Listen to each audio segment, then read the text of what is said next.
Bapak dan Ibu, saudara-saudari sekalian, berkenaan dengan adanya pernyataan di masyarakat anggapan tentang adanya hutang karma, sesungguhnya karena ketidaktahuan, seperti yang kerap kali disampaikan oleh para biku, berkenaan dengan formulasi hukum karma, yakni sesuai dengan benih yang ditabur, demikianlah buah yang akan dipetiknya.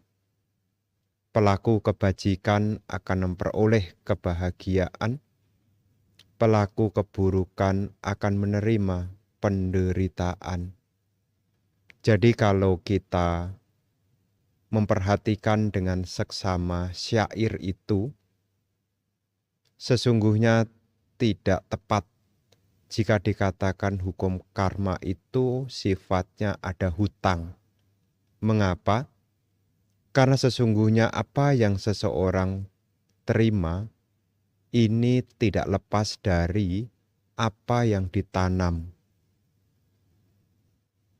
Karma ini terbagi menjadi dua. Ada karma baik dan ada karma buruk. Kapan dikatakan sebagai karma baik? Ketika perbuatan didasari oleh cetana yang muncul melalui aloba, adosa, dan amoha. Aloba, adosa, amoha. Aloba itu artinya tanpa keserakahan, adosa tanpa kebencian, amoha tanpa ketidaktahuan. Ini berakar pada kusala atau perbuatan baik.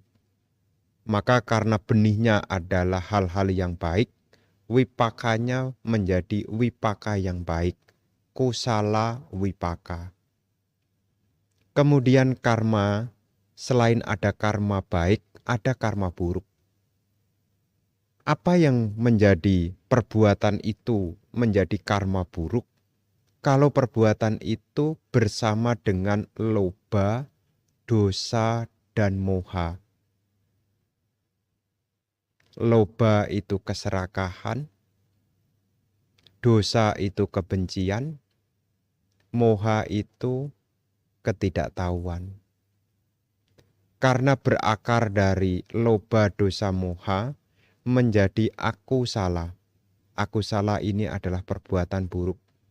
Karena benihnya perbuatan buruk, buahnya menjadi aku salah wipaka.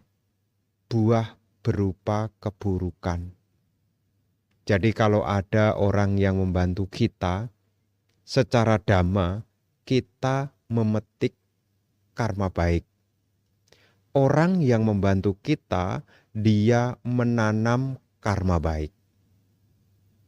Kalau kita dicela orang, kalau kita dihina orang, kalau kita ditipu orang, saat itu kita menerima akibat perbuatan buruk, sedangkan orang yang menghina, orang yang menipu, orang yang merugikan, saat itu dia sedang menanam karma buruk.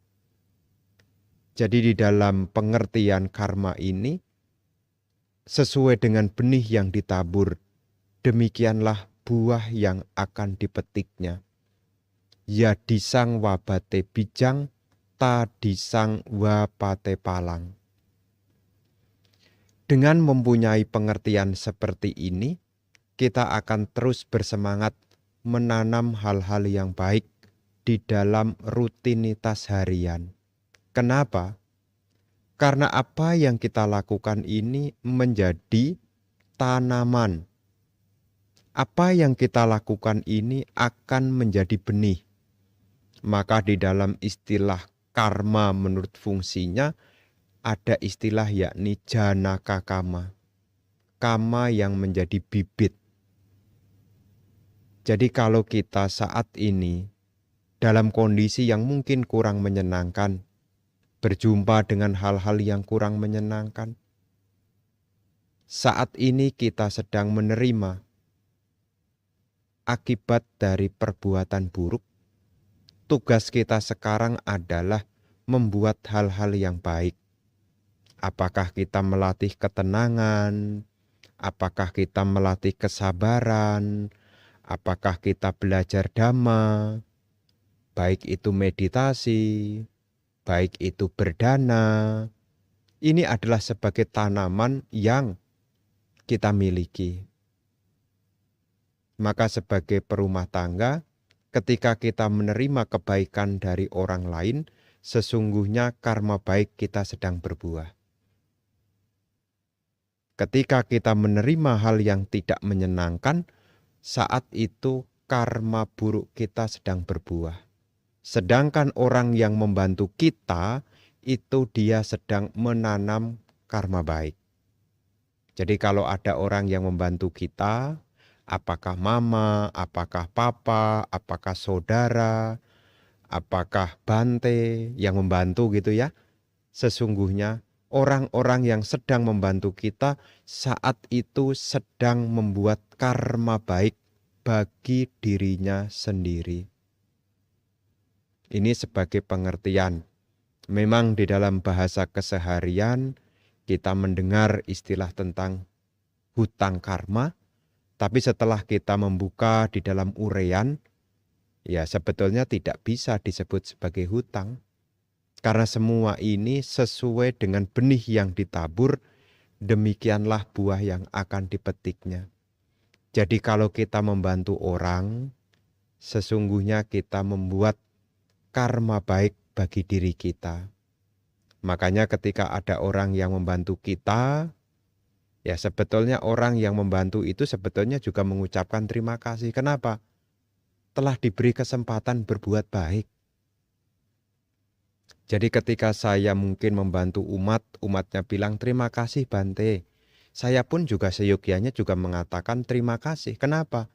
Karena saya pun juga diberi kesempatan berbuat baik. Jadi di sini pengertian yang perlu kita miliki. Sesuai dengan benih yang ditabur, demikianlah buah yang akan dipetiknya.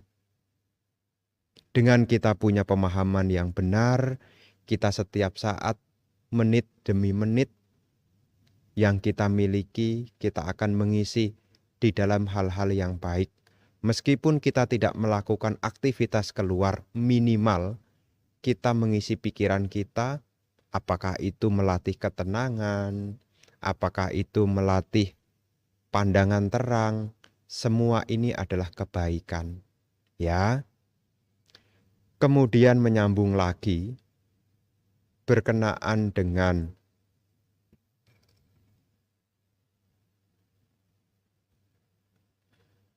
panitasila. Ya, pertanyaan yang menyambung tentang panitasila. Ini bisa kita ketemukan Bapak Ibu. Ada di dalam penjelas kitab Wisuddhimagga di volume yang 1 berkenaan dengan sila. Di sana ada sila dikelompokkan.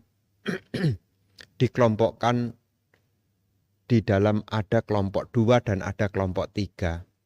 Di dalam kelompok 3 ini, tika, ada 3 jenis sila. Meskipun juga ada 3 jenis sila yang lainnya. Ada 3 jenis sila. Yang pertama adalah hina sila, kemudian majjhima sila, dan panita sila. Hina sila adalah sila yang rendah. Majjhima sila adalah sila yang menengah atau sedang. Sedangkan panita sila adalah sila yang tertinggi. Mengacu kepada apa? Hina sila ini mengacu kepada praktek 5 sila. Dikategorikan sebagai hina sila. Atau atasila. Itu masuk di dalam hina sila. Artinya sila yang rendah. Menengah, majjhima sila, ini adalah dasa sila, 10 sila. Nah, ini menengah. Sedangkan Panitasila ini adalah sila yang mengacu kepada Patimokkasila, 227 sila bagi seorang bikhu. Jadi apa itu Panitasila? Adalah sila yang tertinggi. Jadi ketika kita mendengar, membaca, ada 3 istilah, ada penggolongan, ya, ada hinasila, majjimasila, dan juga ada panitasila. Ini berdasarkan dari silanya itu yang membedakan.